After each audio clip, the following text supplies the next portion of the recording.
სოხუმის სახელმწიფო უნივერსიტეტში აფხაზეთის ავტონომიური რესპუბლიკის უმაღლესი საბჭოს ორგანიზებით კონფერენციის აფხაზეთის საქართველოა დასკვნითი ეტაპი და წარჩინებული მოსწავლეების დაჯილდოების ცერემონია გაიმართა. დღემ ასევე რამდენიმე მნიშვნელოვანი ღონისძიება გააერთიანა. გაიმართა საგანმანათლებლო პროექტის „მეცნობი აფხაზეთის ისტორიას“ პირველი ეტაპის გამარჯვებულთა დაჯილდოება. აფხაზეთიდან დევნილი ოქროსა და ვერცხლის მედლის კანდიდატი მოსწავლეების, მათი პედაგოგებისა და სკოლების დაჯილდოების ცერემონია. მონაწილეებს აფხაზეთის ავტონომიური რესპუბლიკის უმაღლესი საბჭოს წარმატებულის, მადლობისა და საპატიო სიგელები გადაეცათ. წარჩინებული მოსწავლეები და პედაგოგები აფხაზეთის უმაღლესი საბჭოს თავმჯდომარემ ჯემალ გამახარიამ დააჯილდოვა. სიგელების გადაცემისა და კურსდამთავრებულთა მანტიებით შემოსვის ცერემონიაში უმაღლესი საბჭოს წევრები, აფხაზეთის მთავრობისა და სოხუმის სახელმწიფო უნივერსიტეტის წარმომადგენლები მონაწილეობდნენ. ღონისძიების მთავარი მიზანი იყო ახალგაზრდებში აფხაზეთის ისტორიის,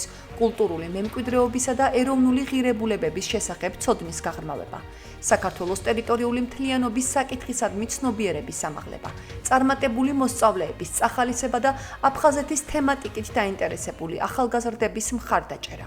ღონისძიება იყო ძალიან საინტერესო და ძალიან ემოციური ჩემთვის.